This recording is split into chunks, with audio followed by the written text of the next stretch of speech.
On this show, we start with collections, but what we're really exploring is the person behind them. Sometimes that means rare objects or deep expertise, collectors who have spent years studying a particular subject or building something very specialized, and sometimes it's something much more personal. Because not all collections are about rarity or value. Some are about memory, about who we are, and some are simply about the things that make life feel a little bit brighter. Today's conversation falls into that last category. My guest today is Daisy, and she collects miniature objects tiny figures, little paintings, small trinkets, little pieces of the world that many people might overlook. But what quickly becomes clear in our conversation is that these tiny objects carry a lot of meaning. For Daisy, they're connected to childhood, to imagination, and to the feeling of happiness that comes from surrounding yourself with things that simply make you smile. What I love about this conversation is that Daisy doesn't really think of herself as a traditional collector. She isn't chasing rarity, she isn't searching for expensive pieces, and she isn't trying to complete a set. She just loves tiny things. And as we talk, you begin to see how that simple idea spreads into the way she experiences the world, the way small objects can spark memories, how collections can quietly shape our environments, and how something very small can still hold a lot of emotional weight. It's also the conversation where you might start thinking about your own life, because chances are there's something small you've kept too. A little object that doesn't make much sense to anyone else, but somehow still feels important. And that's what really this show is about.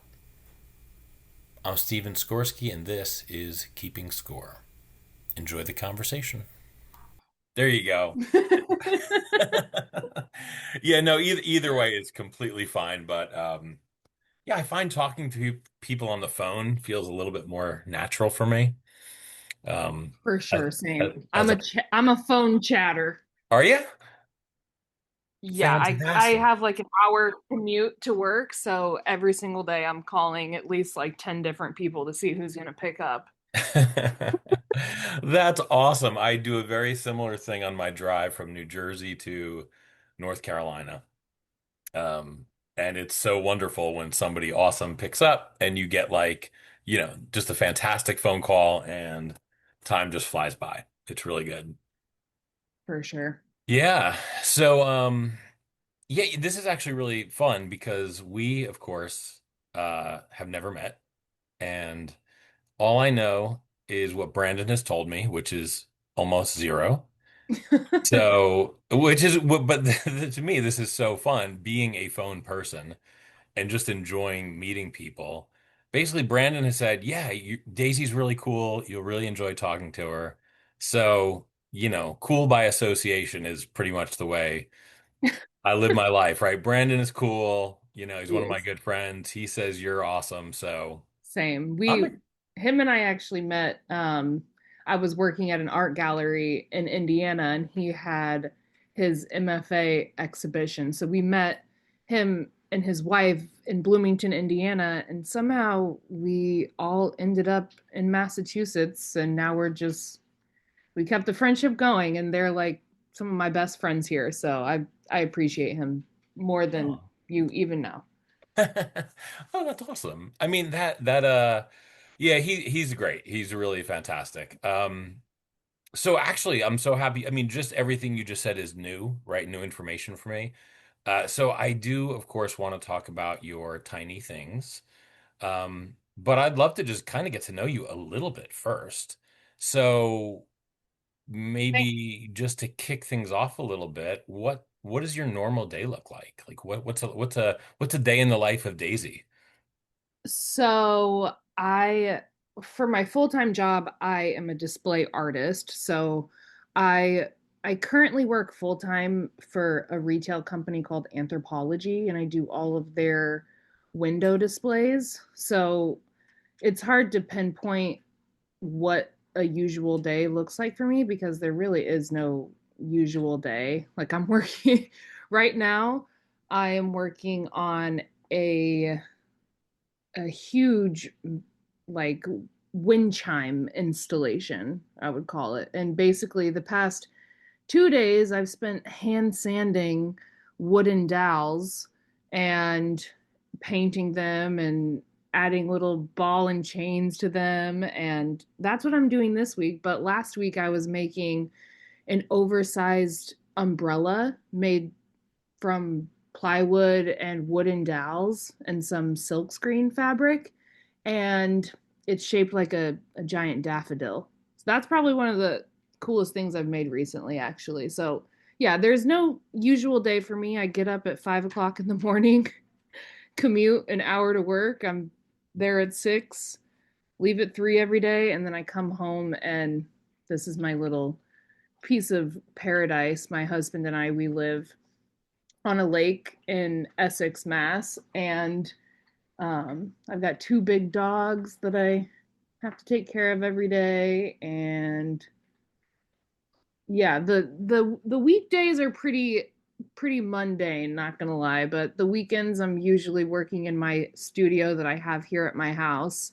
Um, I work full time for this company, but I also do a lot of freelance work outside of my full time job, and so yeah, I'm working on a million things at once on the weekends, but can't forget to play. I also play a lot too.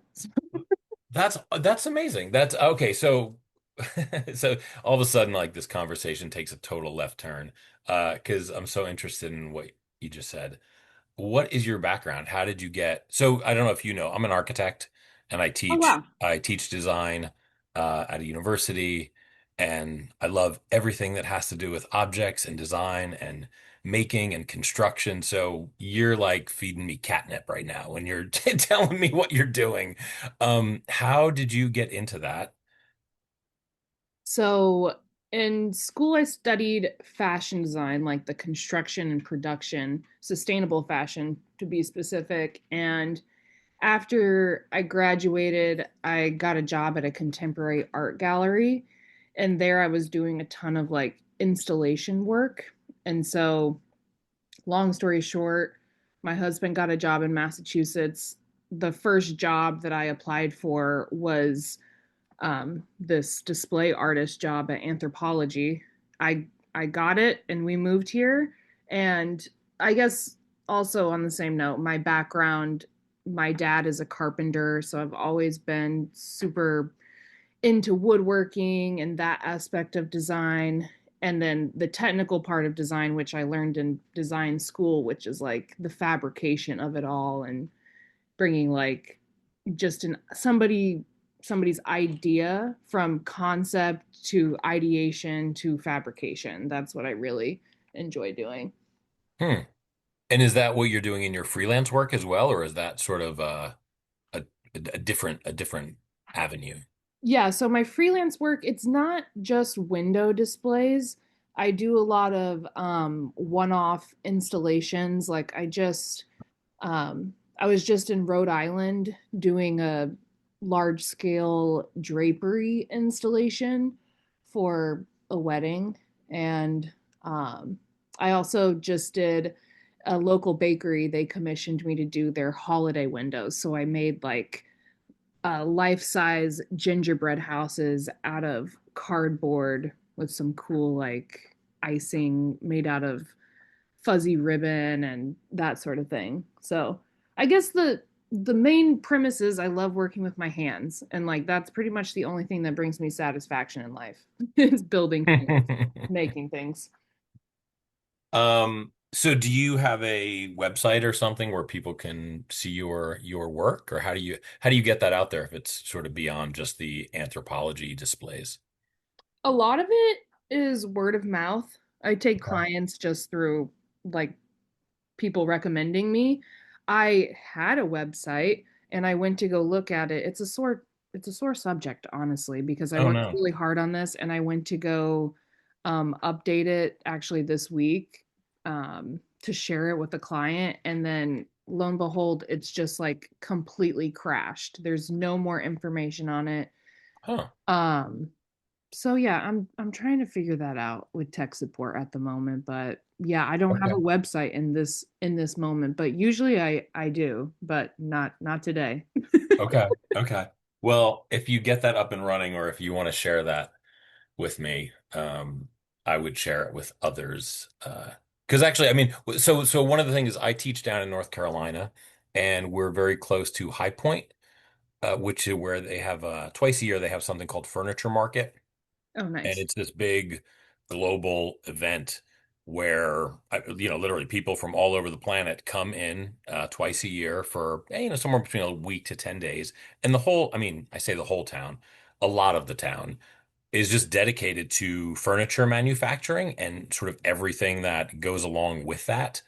um, and so display, of course, is something really important for this event. And so us Right. being so close to that event, it's not something I work into my studios very often, but other professors typically, will put that into their studio program, and it's great. I mean, such a fun world to exist in.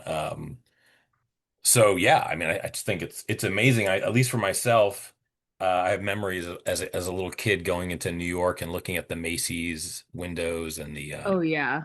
It was Saks Fifth Avenue, and right. I mean, it's for amazing. sure. That I mean, I find it like quite an honor to work for a corporation full time being an artist because a lot of that's kind of gone to the wayside recently. Like, I mean, I was just in New York and a lot of the windows, they're mass produced. There's very few companies out there that actually use crafts people to make their windows now. So, yeah, I feel very lucky to have the job that I have. But I this is just what I do to make money, but I would really rather prefer to just be making my own art. Yeah, yeah. But, it's sometimes the career takes over your life and I'm still struggling to find the balance, honestly. Mm. Yeah, I was talking to a friend of mine recently, and he's a musician, and he's an amazing musician. I mean, he's been playing music since he was 6, and it's kind of the same thing, it's like, how do you have this thing in your life that is, um, it's something that at least in his words, like he has to do it, right? There's not really an option. He has to do it. But on the other Right. hand, you can't support, yourself, or, for at least in the role he's in right now, that's not possible. So this balance of, what do you do? And for him, in his sort of mid 20s, he decided to go to law school and became a lawyer. But he's still gigging, every weekend. So it's so interesting. He's like almost 60, and it's just, so like pretty much echoing what you just said. Like, how do you find that balance how do you find the balance? What answers have you come up with? Even if you haven't come up with the answer yet. I have no answers. I literally I work basically I have two full-time jobs right now, freelance and full-time, which I mean I am extremely grateful because we've only lived in Massachusetts for 3 years and it's taken me that long to sort of build a clientele of repeat people that are coming back to me to keep creating for them and they keep me busy, which I'm so thankful for because I I don't know, I always dreamed of this life where, people would pay me and fly me out to all of these different places. And I always dreamed of that as a kid. And now I have that life. And I'm like, well, I guess I need to seize the moment more often. Like I got back into my studio this past weekend. After the holidays, it was just like a complete disaster because I make all my own wrapping papers and it was just like a it was a complete disaster.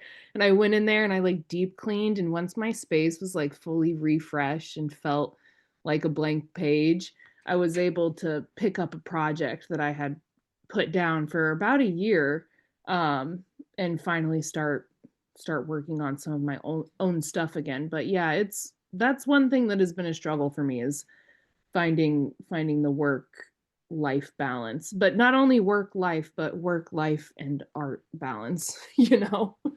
Yeah, yeah, no, absolutely. I mean, yeah, I mean that's it. I mean, how do you? I don't know. I guess in some ways, I've given up on the idea of balance. Yeah, That there's no balance. right, it for me at least it feels like the more my professional life is overtaken by my artistic impulses, the happier I am. And so that I do find that the struggle for me is there. It's in that kind of, how far can I push it in the direction I want it to go before there's resistance, and then you're like, oh, okay, I got to go to another faculty meeting or, something like that, you know. Um, but tell me about your studio. I'm fascinated by artist studio. So maybe if you wouldn't mind, describe your studio. What do we see in it? How's it set up? And maybe in the context of explaining that, tell us about your art and what you make when you can do whatever you want to do. I'm like, well, if I'm going to describe it, I might as well go in there and look at it. Nice. I love it. I no, sir. I'm obsessed is not the right word, but um, I have found that in the U.S., a lot of artist studios are not. They're maybe not the way I would set them up in terms of they seem very insulated, kind of set up for one person. Where I spent a lot of time in Korea, Yeah. and it seems like there's a complete flip philosophy where the studio is, yes, it's meant for work, but it's really meant to be a social place as well. And I love that so much. So whenever I go anywhere, if somebody mentions they have a studio, I'll either ask them about it or ask to see it. So this is a pleasure for me to get a little insight into you through your studio space. Yeah, so I am very, very lucky in the fact that we have enough space in the house we're in right now that I've got my own studio and then right across the hallway is my husband's studio. So we both can be like parallel playing, I guess. Mm.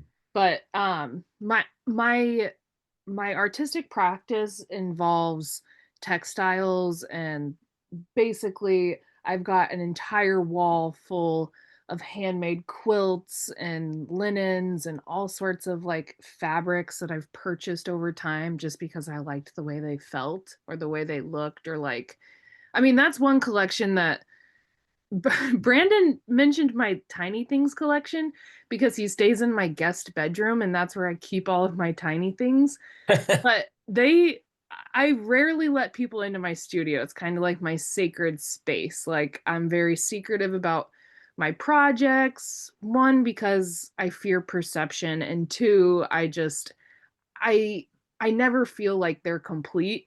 So a lot of my friends have probably never even seen my studio space. Wow. But I have like 100 quilts behind me.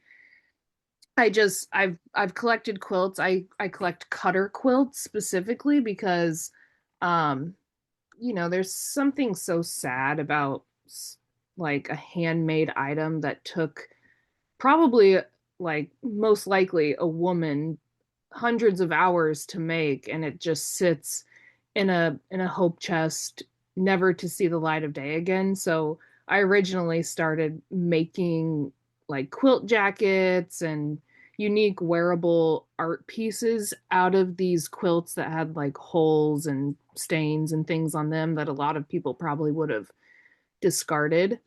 Hmm. um so that's behind me, but and I've got my like sewing machine set up on one side. I've got my iron and probably hundreds of different types of threads.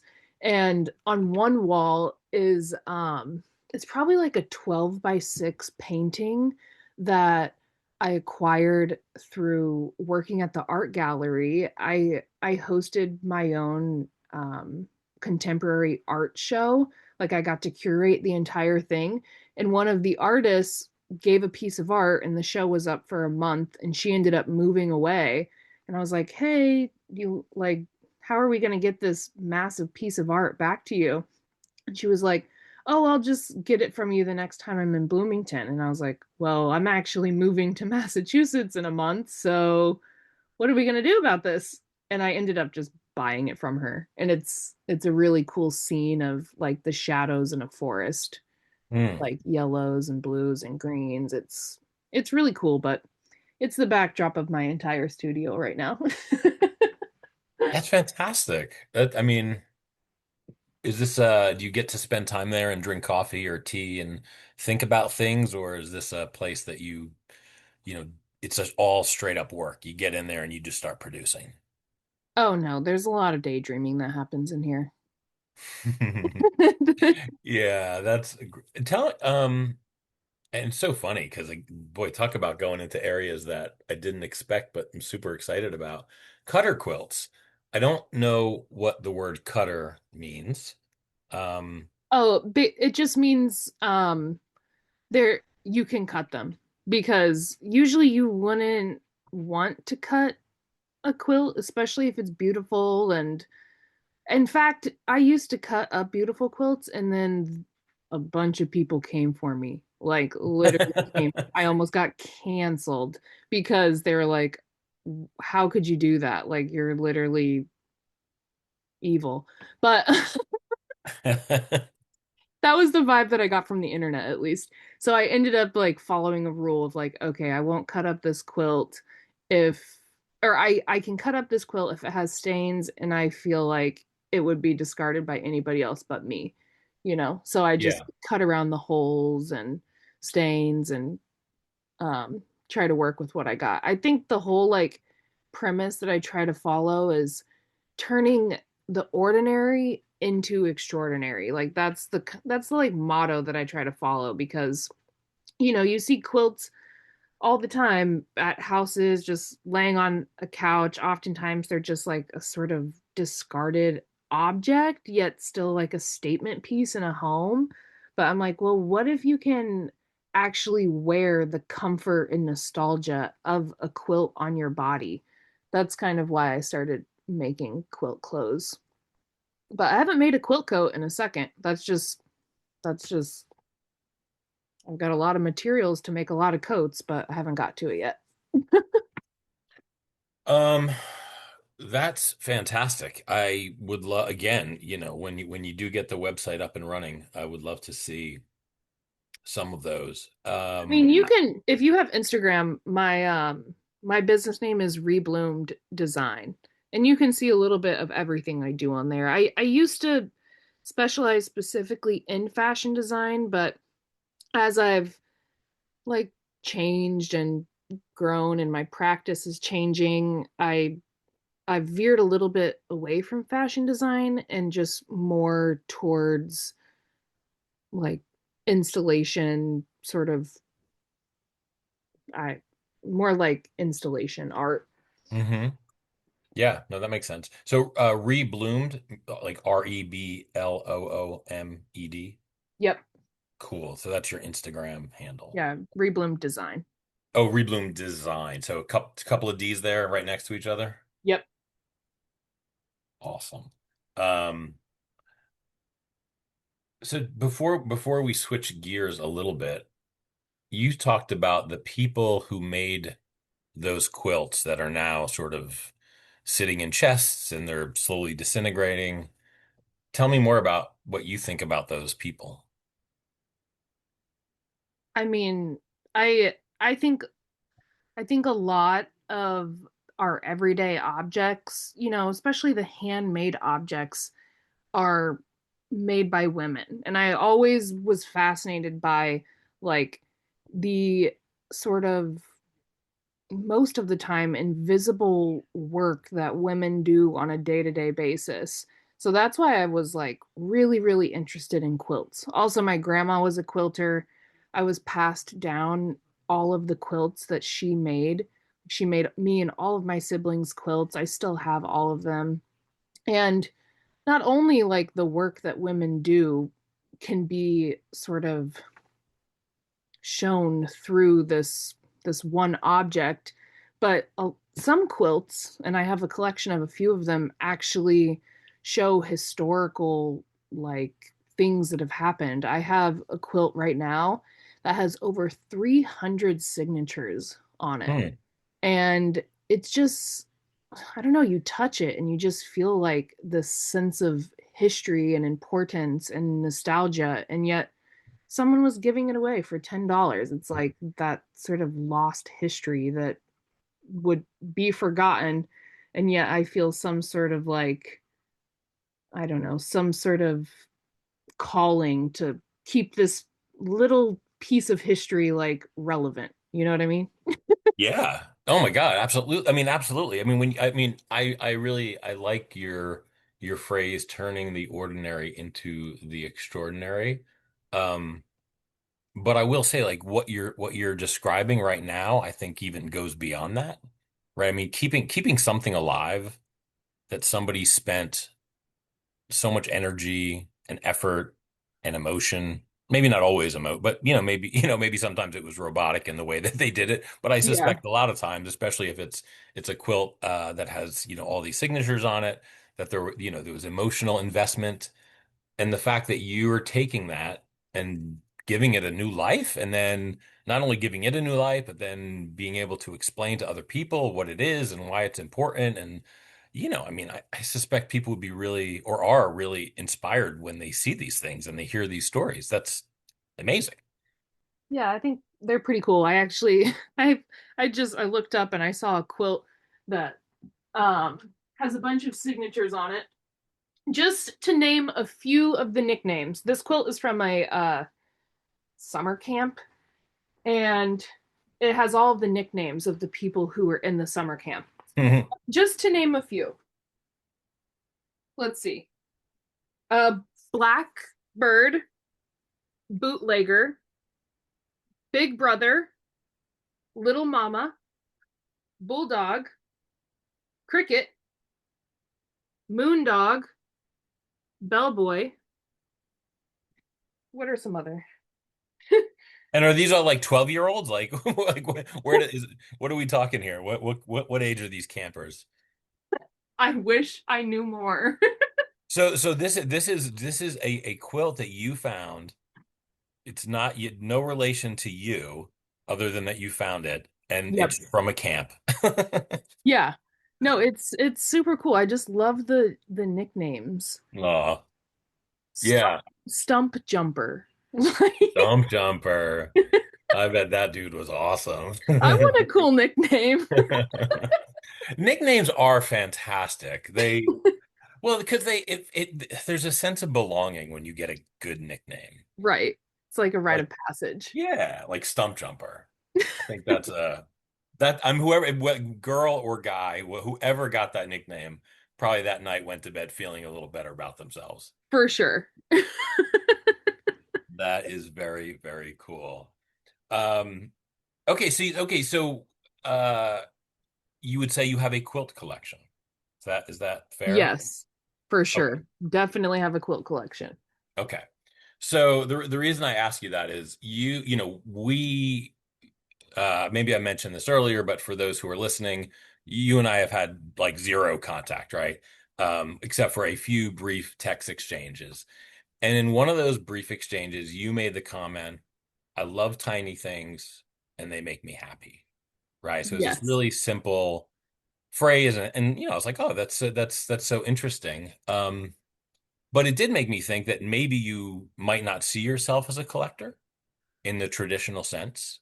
Um, but then when I hear you talk about the quilts, maybe I hear something a little different. So really, the question is, when you hear the word collector, what pops into your brain? In terms of the tiny things, when I think of collector, I think of this video that I saw, which was someone had collected tiny things their entire life, or it was like their grandmother who collect tiny things, and their entire house was filled with those type set drawers. Do you know what I'm talking about? Yeah, sure, of All the course. old typewriter letters, Hmm. or you know what I mean, the press letters, Yeah. and their walls were covered in those drawers, and each little tiny um like pocket had something in it, and that I was like, I guess I'm a collector, but I'm not really in the game of tiny things. Like, You mean in comparison to what you were seeing in this video? yes. I'm not like, or yeah, so I think when I think of collector, I think of somebody who has hundreds and thousands of something, which I guess I do have hundreds of tiny things, but for me it's a practical collection because they don't take up much room and I can take them with me wherever I travel to. Wherever I end up, I'll be able to pack a bag with my tiny things because they really don't take up much room at all. So if I could wave a magic wand and make all your tiny things full scale and you knew you'd have room for them and we could move them easily, would you rather have that? That sounds like anxiety to me. Really? I don't think that I would want these things if they were full sized. I always say I want things in the extreme. I am obsessed with tiny things, but I am also very obsessed with large scale things. I was like, if it's normal sized, I don't want it. I either want it very large or very small, no in between. No, that's see, that's the creative in you, right? I mean, you don't want to walk that normal path, right? I mean, it's so fun to hit those edges of extreme. I love it. What okay, so you're collecting these little things, and there is, like you said, an element of practicality to it. But beyond that, right? Beyond just okay, I can move these things easily. They don't take up a lot of space. I don't know. I mean, how do you think of them in terms of an object? I mean, do you think of them as decorations? Do you think of them as toys? Do you think of them as something entirely different? Like, what comes to mind when you just kind of generally think about these little things? Well, the majority, or not the majority, I've collected a lot over the years, but I I like them because each one holds a specific memory or moment for me. Like, Mm. I have a handful of tiny things that I've had since I was a wee baby. Like, I have this one small, it's a pink, fuzzy plush monkey, maybe like an inch and a half, like big. And um I remember as a kid playing with Bratz dolls, and it's like a Bratz um, little monkey. And I remember that's my whole childhood. And I have a hard time remembering moments of my childhood, but I do remember the feeling of my childhood, especially when I like recall and look at those tiny things that I thought were important enough to literally carry through my entire life. I mean, up into adulthood. I never thought like, oh, I want to get rid of this. And I always think like, you know, now I definitely can't get rid of it. I've held on to this for almost 30 years. Like it's literally been with me since I was a baby. Like I can't get rid of it. No, you can't. But would you want to? No, I don't want to. Okay. It's like So, it's a part of my psyche. oh man. Okay, okay. So you have this plush little monkey. Describe. It's pink. Is that what you said? Yes. Okay. Can you describe it a little bit more? Just so how big are we talking? Is it an inch tall? Is it half an inch? Is it 3 inches? Is it It's probably like an inch and a half tall. It has okay? really, sorry, I went through my beaded curtain. Um, it's about a half an inch tall, or no, not a half an inch, maybe 2 inches tall. It has really Okay. like fuzzy arms and and legs. It's got long, dangly arms. I think it's just like the goofiest looking thing ever. But Okay. That's all. And in your mind, this is the first one you ever acquired. Um. actually, it's not the first tiny thing I acquired. I had a set of, which I still do, a set of like velvet Winnie the Pooh miniatures. So I guess you Awesome. would consider them toys, but now they're collector's items. So Yeah. Do you like that phrase collector's items? no, I mean I would never sell them, but Yeah. Yeah. I guess I I don't mind calling them toys, but yeah, though I think those are the first tiny thing that I ever had. I also had um it was like a chain it was like a plastic chain, and each like loop had a tiny thing on it. And I do you know what I'm talking about? Like a charm bracelet? It was like necklace size though, but Okay. and I still have it, but yeah, I remember that being like my prized possession as a kid. Like I loved this necklace. It had a million tiny things charms on it, and I still have it to this day. You are good at holding on to things. That's My fantastic. mom, it's not me. It's totally my mom. She'll pop things out like 15 years later and be like, "Do you remember this?" That's really sweet, actually. Yeah, that's nice because, well, I guess when you're like 15 or 16, you think, I don't care about that, right? And then when you're 30, you go, oh my God, I would love that. And all of a sudden your mom breaks that thing out. Oh yeah.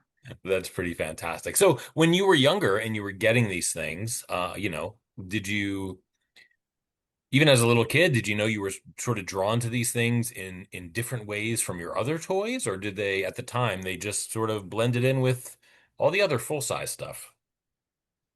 Um, to be honest, I can't even recall a full-size toy that I had.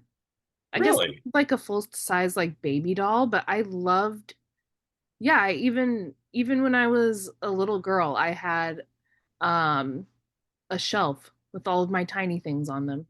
And now I've upgraded. I actually got one of those typeset kits, and I fill it up, and I need to get a new one because it's completely full. What is that you got?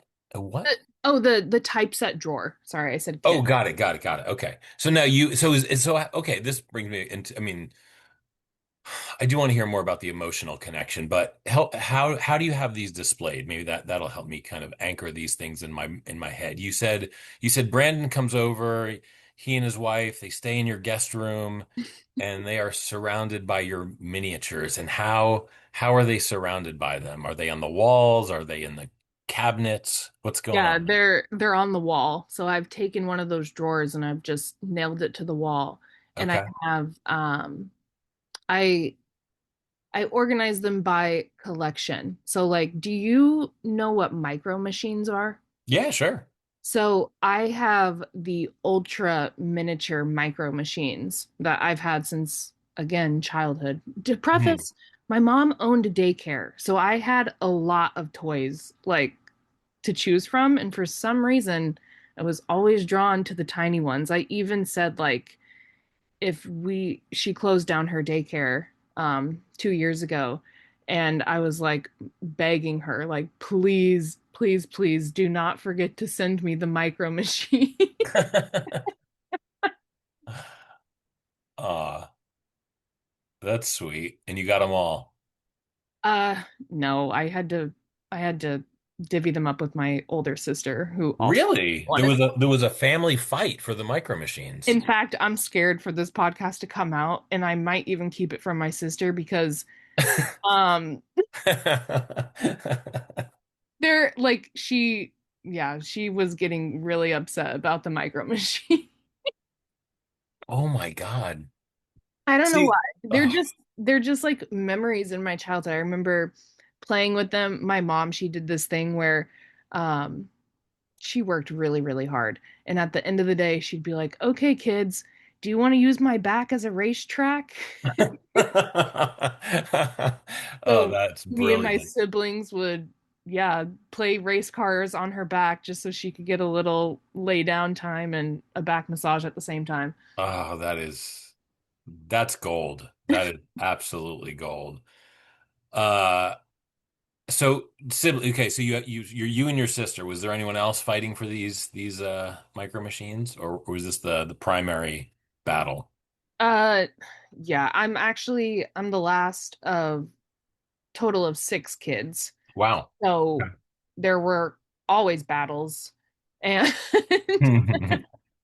but since I'm the youngest, I sort of I got the last call for everything, you know. So um So you drew the line at micro machines. You're like, I'm getting these. yeah. You're It's like like the boat you get, you can have it, like I don't care. I just want the micro machine. Exactly. And the miniature trolls as well. Oh, yeah. We like so you got the trolls. Very nice. Yeah, my mom gave those to me for my birthday a few years ago. And she was like, "You could sell these online for a pretty penny." And I was like, "Don't even. I would never sell Mm. these." That you know what's so nice is you know the well, how do I say this? You have a lot you clearly are a collector. I mean, just at least through my eyes, you know, this idea of like I will, you know, you don't care about the value, you know, the idea of selling them is offensive. You know, you'll sort of have a little bit of an irrational battle to have, you know, some of these things. Yes. I love every bit of that. So it's pretty clear, like when you talk about these things, they do make you happy, and it's something you mentioned right off the bat. So, is there a flavor of happiness? You know, is it a calmness? Is it nostalgia? Is it comfort? You know, what are you feeling when you're feeling that? What particular brand of happiness is it? I mean, definitely nostalgia.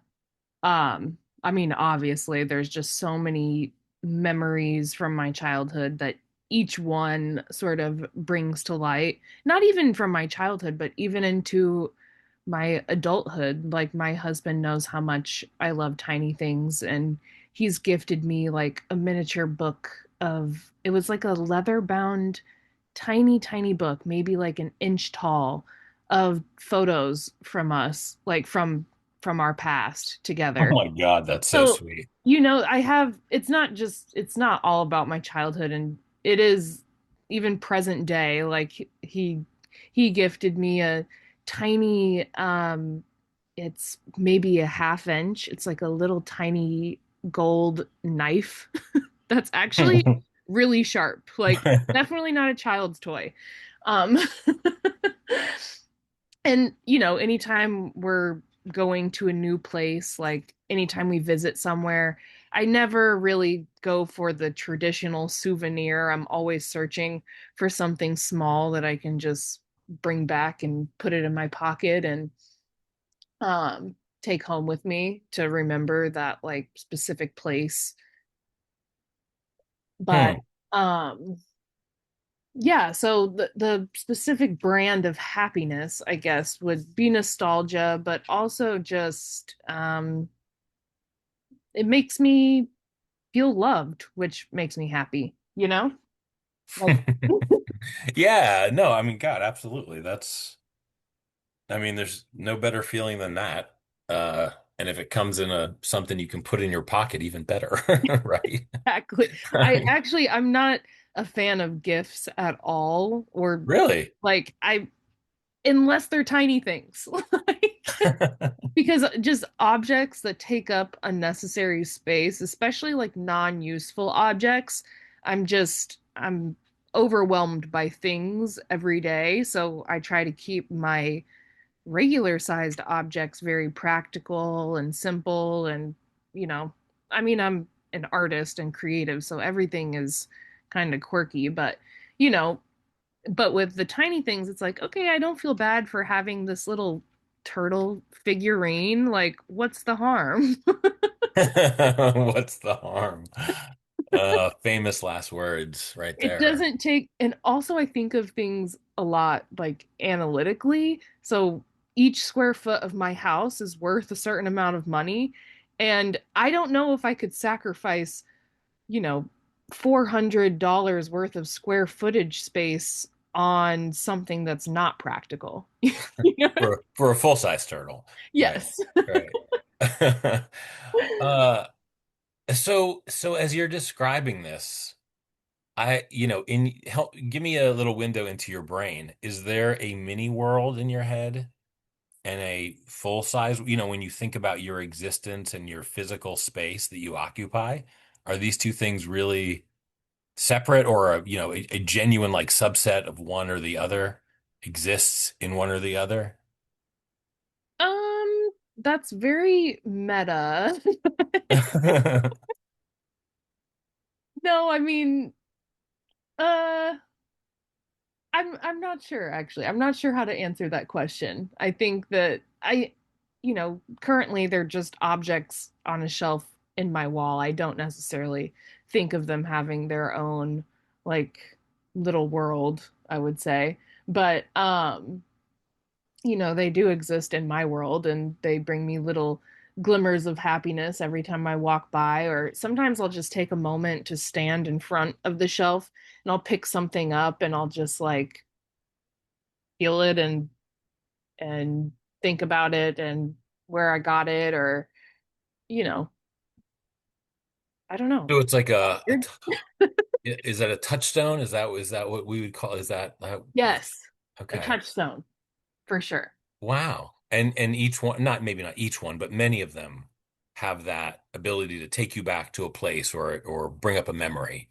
Oh yeah. Yeah, it's definitely like time traveling.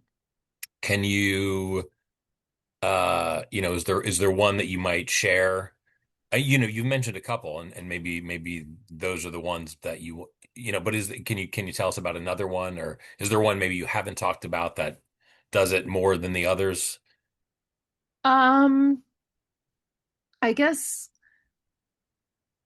I there's not like one specific one, but there is a story that I wanted to tell you about. I love sharing tiny things as well. I think Hmm. that they bring me so much happiness, and so I figured they must bring other people happiness as Yeah, well. of course. Um, and I'm right. They definitely bring happiness. If you're ever at Blick, they have like a tiny things section that you Really? Okay, I didn't know that. yeah, and so on my last trip, I was in New York and we work really, really long days, sometimes 10 to 14-hour days and 10 days in a row. So it was on our last day, everybody's sort of quickly wrapping up their projects. And when I was at Blick, I had bought a package of tiny hands that you put on your finger, or it not on your finger. You're supposed to put them on a pencil or wherever you want. But anyways, I was going around to people as they're cleaning up and being like, "Hey, do you need a hand?" And then holding out the little tiny hand. And, after such a long day and actually just such a long week, that little tiny thing really made all the difference in everybody's lives, you know? Like it brought so much joy and it was a funny little prank as well. Aw. But and then another time recently where I gifted a tiny thing was I found these little tiny, how many times am I going to say the word tiny? Um, I I think found it's unavoidable in this conversation. So no worries there. I found this very small, cute cherub, and it was like a package of 10 of them or something. And I would walk up to somebody and I'd be like, "Hey, this was on your shoulder." And then bring it out, and it's this tiny, cute little cherub. And there was this one woman that I was working with, and she was like, "It's crazy that you just did that to me because my mother passed away some years ago, and she said anytime I see a cherub, it's a sign of her." And I was Aw. like, wow, that's synchronicity right there. Like Hmm. I would have never known that, and that's very deep and personal, yet I don't know. So I have one of those cherubs because it came in a pack of 12. And yeah, every time I think of that, or every time I see it, I think of that moment of like being able to share that with her. And, you know, who knows if people cherish these things as much as I do, but even if it just brings like a little bit of joy in their life, that's all that matters to me. Oh my God, are you kidding me? I mean, getting a little bit of joy from, a stranger, it's like, amazing. Or an acquaintance. I mean, yeah, Right. that's amazing. I love the idea of sharing a collection. I mean, that's really because a lot of times, let's face it, I mean, I know with my own collections, um, I feel like I'm a fairly generous person, but the idea of giving something away from any of my collections physically hurts me. Like just the thought of it, like there's no way. So the idea that you are able to do that, um, and see the kind of immediate response that you get. That's really that's great. I mean, that's really I think that's the way in an ideal world collection should be. That they're not like this selfish pursuit, but they connect us to those around us. For sure. Um, Oh, I was actually a part of um this pen pal program, I guess you could say, called Tiny Things Mail. And really? basically it was like you get a tiny thing and then you send a tiny thing to the next address. And so I only ever got one thing in the mail, but I just thought that that was like such a cool idea to be able to share with some. Actually, no, I got two things in the mail. I got a little tiny owl, and then somebody sent me a very, very, very miniature fork.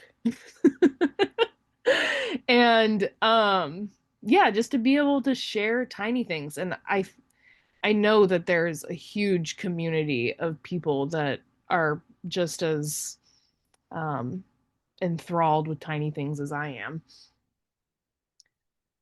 It sounds like, I mean, this when I say it sounds like, I'm hearing your words and I'm also thinking of my own reaction. When you say something like, I received a tiny fork.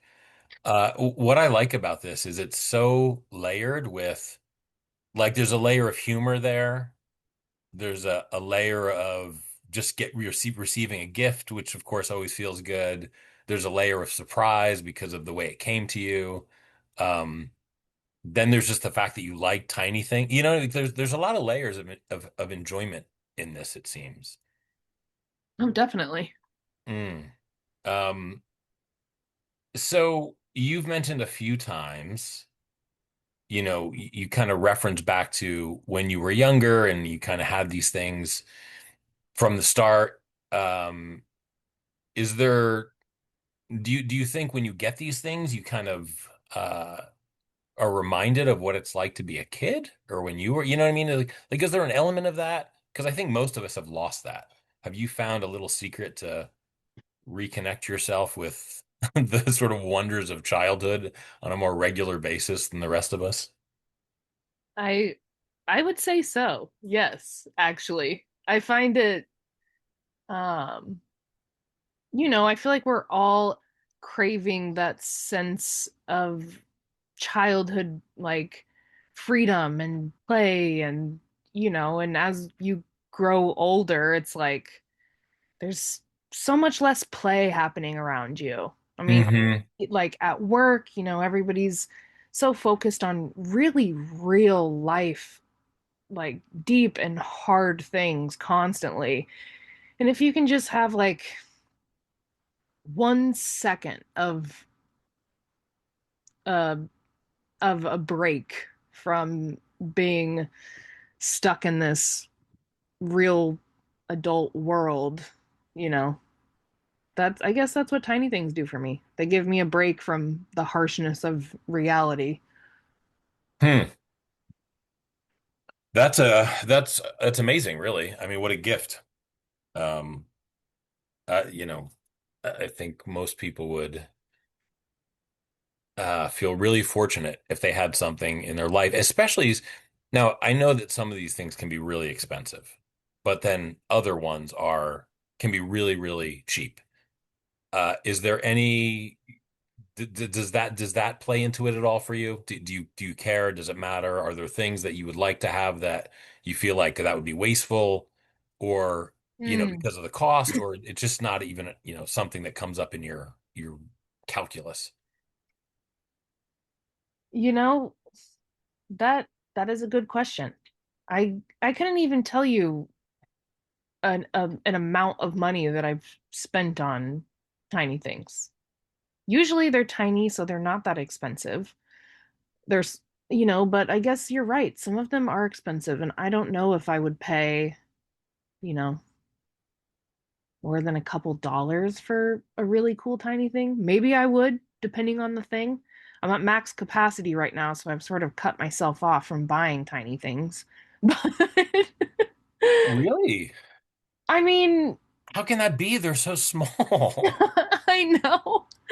My max capacity is I've filled up every single shelf on my on my type kit.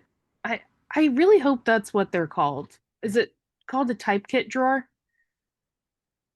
I don't know a typeset Oh, something. typeset. That could probably be it. Yeah, maybe. But either But way, we know what you're talking about. either way, I mean, there is a little bit more room on here. I actually just I took some off and gave them away. So Really? I have 5 open slots. So who knows what will fill them? So the ones you gave away, I really am fascinated by this idea of giving away parts of collections. Um, I'm assuming the ones you gave away did not hold particularly strong memories. Is that fair? Or They did not. Yeah, okay. they were something that I ordered late at night offline. They didn't really hold any like important memory or significance to me. So I was like, you know what? If I bought them online before, I could buy them online again. So, which I'm not going to because Hmm. they're like tiny, or of course they're tiny, but they're squishy and they collect dust really easily. So I was like, I'm gonna give those a good clean and put some baby powder on them and give them to my niece. So that's what I did. She also likes small things. How old is your niece? She's 11. Oh, that's sweet. So that well, again, it goes to collections are really fun when you can share them. Not just giving something, but talking about it, and I don't know that almost like you're I don't know feeding on the energy of somebody else, in like the best way possible, and then they get that back from you, and so that's cool. So you and your niece talk about tiny things. Yes, she is obsessed with my collection. She lives in California, so we see each other maybe once every few years. Hmm, But when I do see her, I like to give her something small sweet. and cute. How much of the, because now that's kind of twice that you've met, two or actually three times maybe, you've sort of mentioned that how these tiny things help you connect to other people. Is that something that just sort of happens, or do you think that it's something you consciously have considered over the years? I feel like recently I started consciously considering it. Like recently I've gone out of my way to purchase tiny things in order to give them to other people. But before if I see something that reminds me of someone, I'll just give it to them. I'm sentimental towards some things, but I'm not very sentimental towards most things. So I'm happy to give it to somebody. Like, for instance, I'm the type of person where if you come into my house, don't say you like anything because you will leave with it. Like, Wow. so if anybody likes anything in my house, I'm like, take it, it's yours. And then, it gets awkward and they're like, I can't take that. But I See, I remember that's how my grandma used to be. I used to go to her house. Anything that I liked, she would end up giving it to me. Even like if aw, I said I liked the jacket she was wearing, she would take it off and be like, "Here, it's yours." Like, so I don't know. I like to remember her in that way. If you like it, it's yours. I don't need aw. anything. Grandmas are the best, aren't they? The best. Yeah, that's what a great what a great feeling. But isn't that amazing, right? That I mean, you have this way of approaching life because of something that your grandmother did.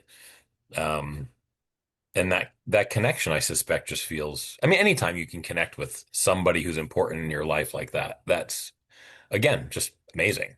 Um, so. I want I wanted to ask you this question like a couple of minutes ago, and we got onto something else, and it has to do with your state of mind when thinking about tiny things. So this might be a silly question, but it is serious, I think.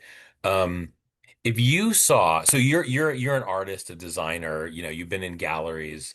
and I'm not quite sure what your relationship to furniture is, but I personally love chairs, right? So Yes. you could, if chairs are not a thing that you're really into, you can, substitute whatever the thing is for you. But if you were to see a full size, say Eames chair that you really loved, would you think I want that full size chair?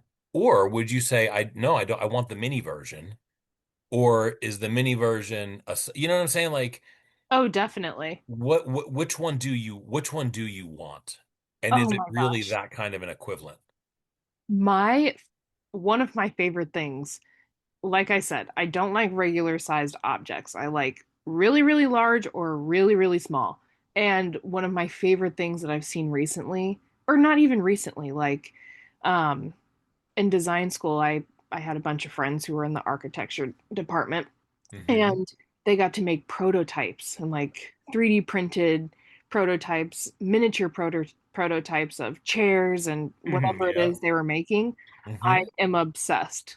But I'm like I'm pulling back because I'm like, do I really need a whole sort of gallery wall of different types of chairs? No, but that might, I mean, the house that we're moving to is a blank canvas, so I might put these little tchotchke miniature things away for a little while, and I might start a new collection of just really cool, like, do you know who Mies van der Rohe is? Yeah, of course.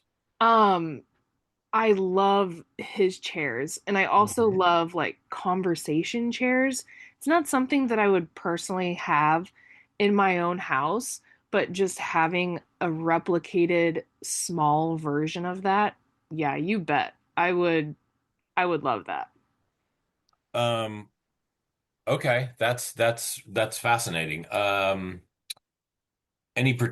Yeah, chairs are I have a problem with chairs personally. Is your whole house just like chairs on chairs stacked on chairs? Because if My it is, storage unit, let's just say this that it's to that point where, I have to offload chairs.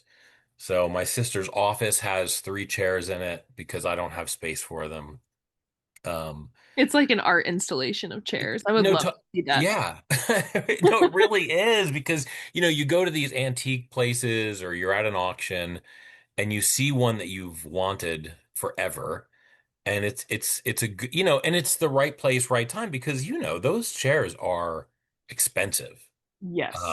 And if you ever do run into one and the price is good, you might get it because you might not see that for another 20 years, again, at an affordable price. And so, yeah, yeah, yeah, yeah. I get them. 100%.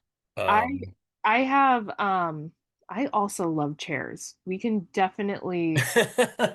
bond over this I because love it. I love chairs. I recently I volunteered for a while at this antique shop in Essex, Hmm. and he had like five or six big storage containers outside, and one of them is just all chairs. Like for our wedding, we just borrowed a bunch of stuff from the antique place. So a lot of antique chairs, but I found a gold mine of chairs. It's like this mid-century modern, perfectly preserved, burnt orange with, metal arms. Oh, you're It, killing me. oh my gosh. And I got a set of six of them.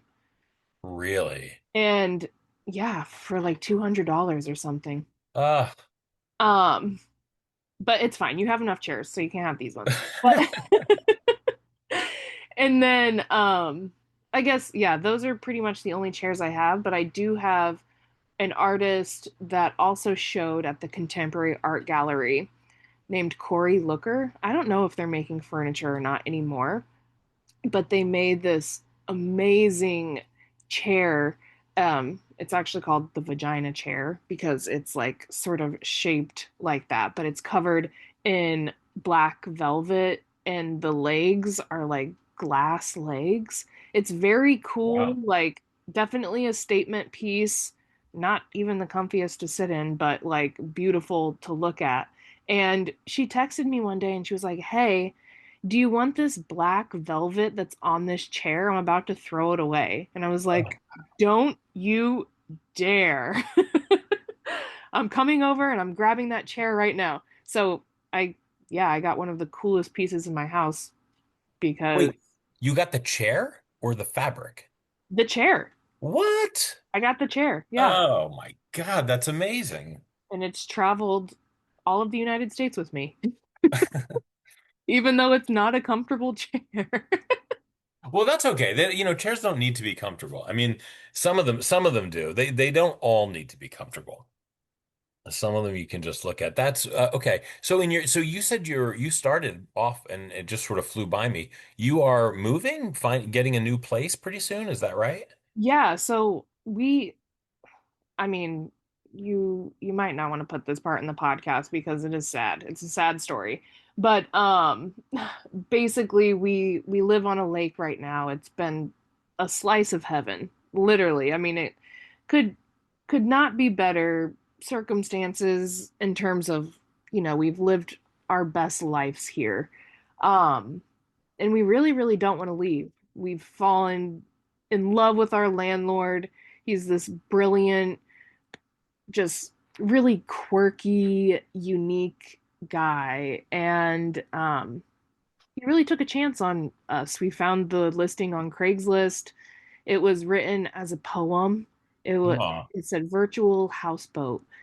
As you lay in bed, you balance the moon on your toe, and when you wake up in the morning, the water's reflection shimmers on the ceiling. And Mm. and it was like, okay, this is so weird it has to be real. So after looking for months for a place to live, we landed on this place. We've been here for 3 years, but yeah, unfortunately he's sick. So Aw. we have to move, but the silver lining is it's sort of propelled us into this world of real estate. And we've spent the past year looking for a house to buy. And just yesterday, we had the inspection done, and the coast is clear. We are officially buying this house. Wow, congratulations. That's Thank amazing. you. That's amazing. So in your head, are you already figuring out where your tiny things are going to go in this new space? Yeah, yes, I've fully planned out every single detail of this house already. Really? Yeah. That's the fun. I mean, how fun is that? Where's the vagina chair going? That's going to go in our living room. Of course. No one can sit in it, right? It's one of those things. It's like, I'm yeah. like, unless you really want it. Oh, you're right. See, I know your kryptonite, right? I mean, that's the thing now. I will say, when you were saying that, I was thinking you kind of painted yourself in a bit of a corner because if your sister does listen to this, she's going to say, "Well, I heard you make the statement that if someone comes into your house and declares that they like something, you will give it to them." So those micro machines might be slightly in danger. Thing is, she doesn't even know that I have the micro machines. Well, she might someday. There's been there's been deep deception and Talk about something to edit out, right? I do actually almost no editing. So if there's anything in here that you're like, please take that out, then I certainly will. Um, no, I'm kidding. I'm an open book. I share everything, and yeah, who doesn't love a little drama? I know. Um, well, anyway, congratulations. That is very, very cool. Um, and I love that you're already thought about, kind of where everything is. Uh, and it does give you an opportunity. You kind of talked about that. Maybe you start a new collection. So I am curious, I mean, in your collection now, or maybe it's going to kind of move in a certain direction. Do you collect certain things, right? Is it always just a touchstone to a memory, or are you like, oh, I know I really love mini books, or I really love mini animals, or something like that? Is there a theme in there? Can I say all of the above? Yeah, of course. I Yeah, love yeah. I love mini books. I also love mini animals. Uh I love many things that are related to my career. So like I have a mini sewing machine and I have mini scissors and um yeah, so I'm I'm drawn to miniature things that are related to my several niche interests. Um, God, I wish I had a better way to ask that. I'm still trying to. I want to get into your head. Like I really like. I'm just the decision-making process of full scale versus small scale. That's the thing that's like getting me. You know. Um, do you ever buy two of something? Does that happen? You go, yeah, I want the big chair and I want the small one. Oh, I would definitely do that. You would. The Okay. opportunity presented itself to me, I would do that for sure. Do you have a mini version of like the car that you drive right now? Is there a Matchbox car in your house of the current vehicle? Oh no, my car's not cool enough to have a miniature version. I wish. But I Do- did get a miniature version of the Porsche that my neighbor has and just left it on his driveway. And I don't even know if he knew it was me. oh, you bought it and left it on his driveway. Yeah. Did he just run it over? How did he know it was there? Well, it was like, it was in an obvious place. He Oh, definitely didn't. He didn't run it over. because they're small, right? It's like it's not so small that it would get mistaken for like an eraser top. It's like it Right. was big enough to be noticeable, but definitely smaller than the real car. And you don't, and this person may not know that you gave it to them. Definitely doesn't know. Wow. All right. What's the You're a gift giver. What's your love language? Is this because you said you don't even like gifts, but now this is like gosh, about four times now you've mentioned giving and sharing and now it's like you're giving things anonymously. Is this yeah, no, I mean really it's amazing. I love what do you what kind of feeling do you get when you do something like that? It's mostly like a sneaky feeling. Okay. Your love language is deception. No, I think definitely my love language is in terms of the love language I show to others is I'm a gift giver. Even if Okay. that's not their love language, I'm like, well, you're getting a gift anyways. But Right. but yeah, my personal love language um is not gift getting. Yeah. Okay. And I don't know anything. I mean, talk about speaking from ignorance. I know nothing about that book other than there's, I know gift giving is one of those things. So, um, maybe it, I don't know my love language. I've like taken the test before, but I feel like I change on a daily basis in terms of wants and needs that I couldn't tell you. Some days I just need a hug, and other days I don't want to be touched at all. So, yeah. Yeah. No, well, it's funny you would say that because, I mean, the reason why it's kind of fresh in my brain, maybe like a month or so ago, maybe two, someone had brought this up to me and they were like, well, what's your love language? I was like, I don't know. What are they? And they told me. And my answer was, well, all of them. Those are all my love languages. And they said, yeah, no, one must rise above the others. I was like, no, no, none must rise above the others. Like I want all of those things. I say that as well. All right, we're doing nothing for the sales of that book in this podcast. Totally dispelling that myth. Okay, so maybe a couple other. Now this is a fun kind of a weird question, but I did like the slightest bit of research because I really did want to just talk to you and hear your impressions of these things. So I try not to really even cloud my brain with too much other information, but. I did just type in, Google and it said, why would people collect miniatures? And like every single site talked about um and not that every person had this, but it said like one of the benefits, this was listed about having this like private world that's just yours, or having this very kind of controllable environment. Um, I mean, do you think any of that plays into this? Because I actually I don't think any of that's a bad thing, but I really was trying to figure out like, oh, I could see why. And they had like these great pictures. Like I saw there was a picture of like a little library. And Oh being yeah. an architect, like I love making models, right? So I Yeah. see something like that. I don't think like, oh, silly dollhouse. I think like, oh, that's amazing, right? This is what an incredible thing to have and be able to manipulate and curate and from my own perspective, one of the reasons I enjoy designing spaces, whether they ever get built or not, is there is a sense of creating my own world.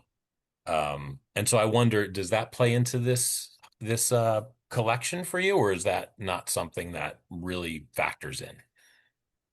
Um, I think there is a certain sense of, you know, control. Like, you only have control over what you say and what you do. So the fact that I have control over this this collection, the fact that I can keep and hold on to these precious moments and memories that are identified through this object, Hmm. I guess that's where it's at for me, is not necessarily creating this world, but in a similar way, it's just like having control of something like that I have control over. I have control over what what little things I can possess, and taking care of them, and um taking them with me everywhere I go. Not like as in I take them to work with me. As Right. You're on the bus with a suitcase full of tiny cats. Yeah. no, but just like any house that I've ever lived in, they've been there. So, um yeah, I guess does that answer your question, or Yeah. Yeah. Yeah, no, totally. I mean, I like I said, I've never I've never thought of these. First of all, I do like certain tiny things. The small chair thing, yeah, I mean, I don't know, I'm sure you've looked at this, but there are, well, first of all, sometimes our students will do exactly what you talked about. We'll have them 3D print. That hasn't happened in a while, but when 3D printers sort of first became readily, sort of available, that was a kind of a nice project for students to do. So you see these things, and then there's been some commercial versions of the tiny chairs. Um, a lot of the iconic ones. And they were yeah, like maybe like $20, $25. But then there was like even an elevated version of that. And I can't remember if you would buy it like through the MoMA, gift store, but it was something like that. And they were like $300. yes, And yeah, there is a part of me that is like, absolutely, I want a shelf. Because I'm not going to have all those full-size chairs. But so, I'm attracted to tiny things in that way. Over the summer, or yeah, the beginning of last summer, I was in. I take students to Venice every couple of years, oh, and so fun. we were in Venice, and there was a flea market, and there was this really fantastic miniature painting, and I didn't buy it. I regret not buying it. Um, but I really liked it, but I was a little confused why I liked it so much. Like I knew why I would like it if it was, 3 foot by 2 feet or something. But the fact that it was only like, I don't know, 3 inch diameter or something, I was a little confused and it wasn't cheap, right? So I Right. didn't get it, but I regret not getting it. So I do understand the impulse of wanting smaller things, but I've never looked at it from the collector standpoint. So no, everything you're saying is really insightful. And yeah, I mean, I'm asking questions that I think sometimes they're not easy to explain because I don't know that collecting is always particularly rational. Um, Definitely not. you know, uh, so I fear how the internet would psychoanalyze me if I said, why do I like tiny things so much? Like, Yeah, don't type that into Chat GPT. I think, they're yeah. like, you have issues. Well, it is funny because that when so many of those sort of like and it was like two or three sites, I say so many, but it just seemed to be a pattern of like this idea of control. Um, I didn't think of it as a negative. Like I thought, oh, that's really interesting. And so this idea of curation and Hmm. rearranging them and arranging them, it sounds like you do that in the display, but it doesn't sound like you do that in um like a tiny room. Is that true? I have always wanted to have a tiny little art Oh, gallery or I love something that I them. curate. Like, I love the idea of that. I also love the idea of like having a dollhouse that I designed to be my dream home. But now that I'm quite literally about to get a dream home, I'm like, I should just do it in full scale. But I could always, do a smaller version of what I want to do to see if it looks good. But Yeah. in my practice, um, with like my full-time job, I I don't know if it's weird or not, but every time we're planning out a new project, I always make miniature rent not renderings. I make miniature um I'm spacing on the word right now. Like, oh, prototypes Oh, cool. of what I'm going to make. And everybody thinks they're like the coolest thing. And, I do it because of pleasure, but also I like to get a sense of like the plan and, it's like a real, it's like a 3D sketch, I Hmm. visually see it in the space, and things like that. So there is a practicalness to the miniature prototypes that I make for work, but there's also such a playful aspect to it as well. So, and I love keeping the prototypes so that I can, a lot of times the projects that we install, they get discarded or they get donated, but I have a miniature, let's call it a museum of all of the things that I've ever made in prototype form. So, yeah, I kind of forgot that I do that because I That's just do awesome. it. But yeah, I guess that's considered part of my miniature obsession. Yeah. No, I mean that's amazing. And so and I love that you called it a museum because I think it is. Um, what do you when you're making these prototypes? What's the primary material or materials that you use? Are you like sculpting these things out of clay? Are you, just trying to replicate the whatever the full scale material is going to be, or how exactly are you crafting these things? Yeah, so I usually craft them with like watercolor paper and chipboard or cardboard, just Hmm. super simple. Um, I have a plethora of those materials in my studio, so I usually construct them out of that. And then just like if I need to build a structure, I'll use like wooden dowels, like round or square dowels, depending on how it goes together. And yeah, it's just like fun and it kind of preps my brain for the real thing because when it goes to like actually making the full scale project, sometimes it's Hmm. hard for me to wrap my brain around every single step. But if I make it in like a small version first, I'm able to do the full scale version so much quicker and easier because I've already wrapped my head around the whole plan. Yeah. No, But God, absolutely. TMI, you asked about materials, and yeah, I just use what I have laying around, mostly trash. And no, that's not TMI. I want to, I mean, like I said, I would talk to you about that for the next 3 hours. Like, no, really, because I mean, I love, so one of the things that I love to do in my own life, although I don't do it very much anymore, but when I was this, kind of practicing architect, I loved model making. But my studios, we always make models. So I love constructing anything.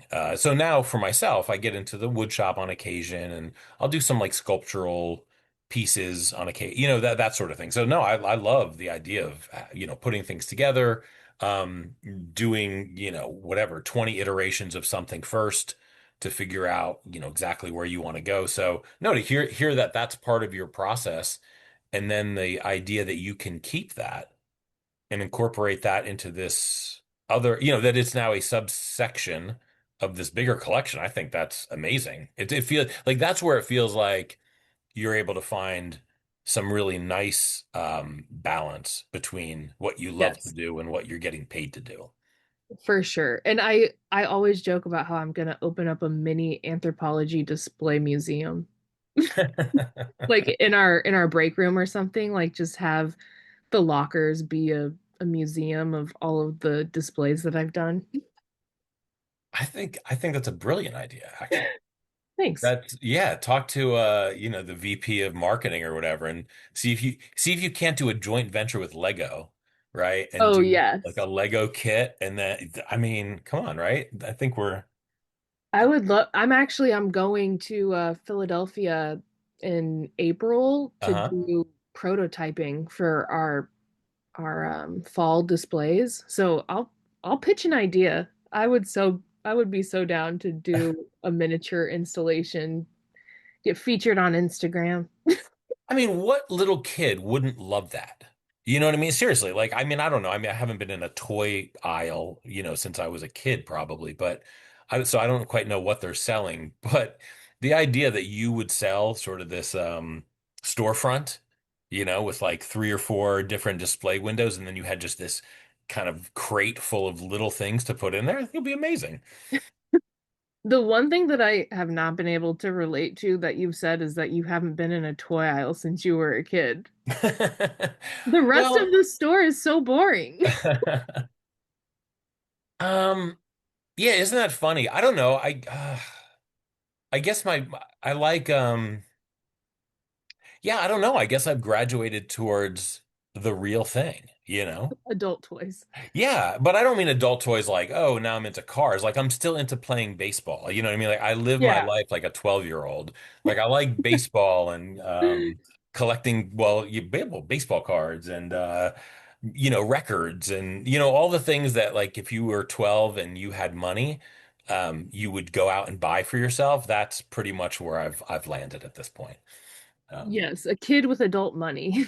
yes, it's actually talk about a gift, just a genuine pleasure to be able to walk into a record store or something like that and know that you can actually buy something and not, Yeah. I don't know, you don't have to ask somebody's permission, which is that's really nice. Okay, so just a few other things, and I appreciate your time because this is really such an interesting conversation. If somebody wanted to get into this hobby of collecting miniatures, I mean, for you, it seems so personal and so deeply rooted in your life, really. Um, but let's just say someone listens to this and they go, God, you know what? That sounds like such a fun thing. What would you recommend for them? Where do they start? What gets the ball rolling for them? I mean, Sony's Angels. Like, do you know? What is it? It's like these little tiny babies. They're little angels, and sometimes they have like fruit on their head, or I don't know. They're just cute little. Is it and get it? Who's that person who takes like pictures of like kids and cabbage and stuff like that? Oh, I I grew up with those pictures like on my bathroom wall. So Nightmares are made of those things, I think. I probably have like a Pinterest board just dedicated to babies dressed up as salads. Um,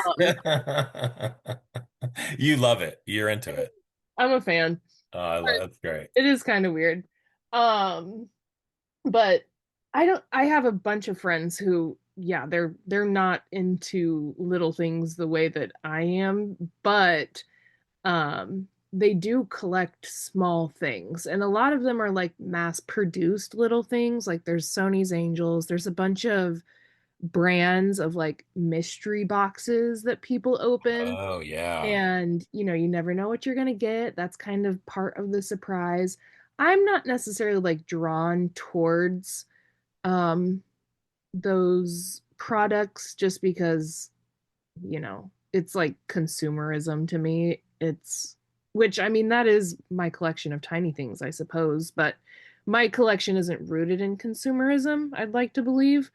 I feel like it's rooted in wanting to hold tight to memories and moments. But like the Sony's Angels, for instance, they market them to be absolutely irresistibly cute. And that's where a lot of people start with their tiny thing collection, or they could start there. Other Hmm. than that, like, you know, you don't have to purchase a tiny thing to find it. Sometimes those little things just find you. You're like, oh wow, I just found a plastic little tiny duck on my walk. Like, where did this come from? That actually happened to me when I was in Indiana. I was just walking with my niece and nephew, and on the sidewalk was a tiny plastic duck. I was like, wow, I'm gonna keep this because it's gonna Aw, remind me of this walk. Like, that is really, that's sweet.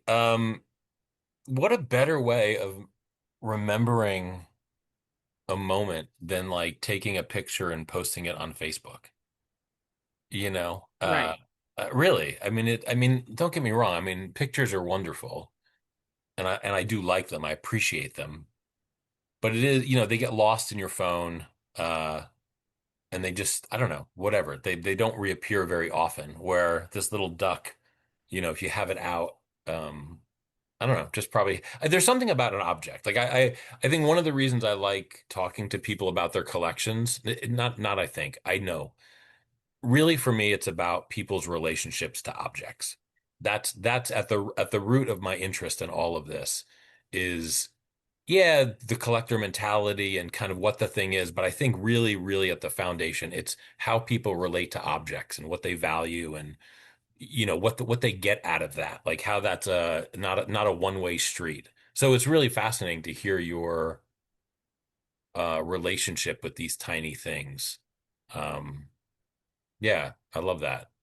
Uh, so anyone they just start, they buy what makes them feel good. Um, And maybe a question in there is when you get something, is it what's the first thing that kind of hits you? What it is, kind of it's a duck, or is it the feeling you get by having this thing, right? Like, Is oh, it's so small and cute and tiny. it Like it doesn't even register what it is, but it's just I know this is small and cute and tiny. that's it. That's the overwhelming feeling. I mean, yeah, basically just like cuteness overload. All right. I like that.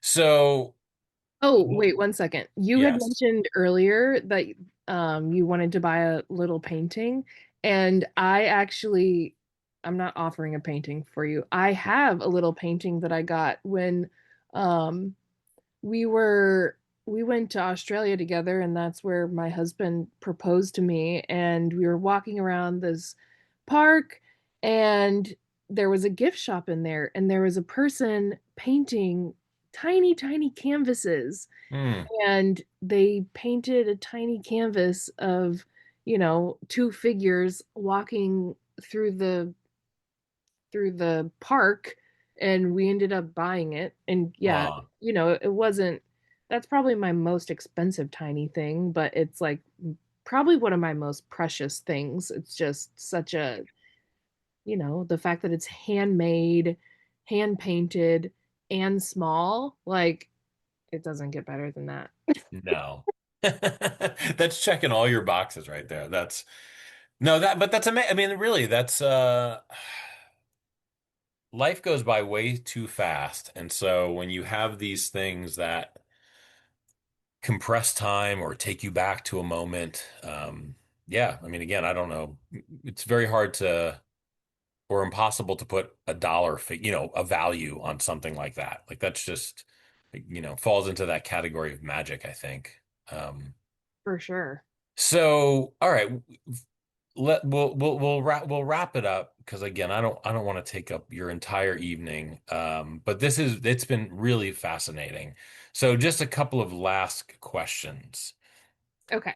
Because you alluded to it earlier, and we kind of joked like, I would hate to see what, the internet would say about you. But I mean, along those lines, I mean, what do you think your miniatures say about you, about your personality, about your approach to life? I think they definitely show my innocence in a way. Like Mm. just, I'm to quote a famous saying, like, I'm just a girl. Like I just I think that they show my innocence and just the child like playfulness that I carry through my daily life. Like I'm constantly playing and joking, and if I'm not having fun, I'm having a bad time. Like honestly. I love a good time. I love laughing, and I mean who doesn't like feeling happy and joy, and I have a hard time when I'm not feeling those things. So I think that that collection definitely showcases that I I am playful. I find the childhood nostalgia very comforting, and I'm always craving that feeling of nostalgia, you know? Hmm. Any idea why that might be? I think going back to what I had mentioned earlier, like you get so caught up in this adult life and all of these duties that you have to perform day to day, and you kind of lose that childlike exploration of the world when, you know, I'm always looking on the ground in hopes that I'm going to find a tiny thing. So you are an optimist. Yeah, definitely. I love it. I Well, love this that. week, Right. Right. That's fantastic. You want to hear my idea for a miniature? I was thinking about this afternoon. yes. Um, and someone has probably already done this, but I think somebody should make a miniature box of cereal, and in the box of cereal should be a miniature toy like you would normally get in a box of cereal. I think that's a good idea. And if nobody's done it, you should be the first. Right? Because you get down to like the size of like a pinhead, right? I mean, it could just be like this Russian nesting doll kind of scenario where it's just smaller and smaller and smaller until, I I don't love know. that idea. In my pantry right now, I've got a bunch of regular sized cans, boring, but right in front of them is a clear container full of different types of miniature cans. There's even miniature jars that have like peas in them. Really? Like real peas? Not real. I think they're fake. I hope they're fake. No. But I Uh, think you're not. They're like the size of what's an everyday object? I don't know. They're like the size of a s- a bead. Like I don't know. yeah, I don't no, I don't I don't know what to use as like a description word for them, but they're small. but Just they're peas. No, I get it. I can totally picture that. And I did read that was one of the other things that I read that there was a subset of people who are really into crafting miniature food. And that some of that can get really, really expensive. And then it said yes. something about how there are other people who actually cook like real miniature food. And I thought, well, that's Yes. silly because I'll be honest with you, I draw the line at uh miniature food. Like, I'm sorry, a small package of M&Ms, that's not fun. That's not that's not better than a big bag of M&Ms. You're itching a nostalgic, like you're definitely itching my nostalgia right now because Really? I literally went to the library this past summer and they happened to have had my favorite book growing up. It was American Girl Doll miniature food, and it like had a bunch of how-tos on how to make miniature things out of food. One's like a pair of cute fuzzy slippers out of marshmallows, or like how to make miniature s'mores. So I Ooh. love miniature food, and the adult form of that is tapas. Like, and so I do that every time I have guests come over. Um, I make like bite-sized things, tapas basically, different plates of small bites to eat. And then for my birthday this year, I did miniature breakfast foods. So I did miniature waffles, mini pancakes, like Oh, I do like mini clementines. pancakes. Um, what else was there? There I had every Oh, I did mini muffins, just all sorts of breakfast food, everything you can imagine, but small. Oh, mini bagels. Yeah. That's amazing. I mean, this has been so much more than I thought it would be. Um, not that I thought this would be uninteresting, but I wasn't quite sure, because like I said, I didn't know anything, right? Right. But the thing that I'm taking away from this is that this is not just a collection. This is like a way of life. This is a Um, lifestyle. yeah, I mean, it really feels like it's part of your story. And that's really, that will be the last question that I'll ask of you. Like, does that feel right? Like, when all is said and done, you're, 106 years old and, they're writing the story of you. Is this going to be like in the first paragraph? Yes. Yes.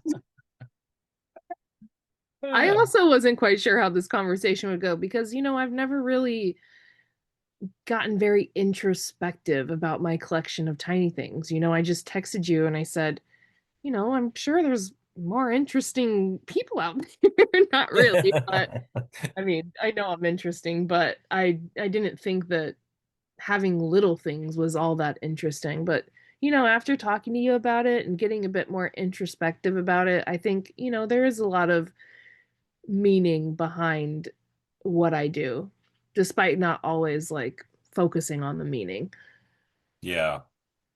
Well, I mean, that's what's been so enjoyable about the conversation is I think, um, yeah, I think collections really say a lot about a person.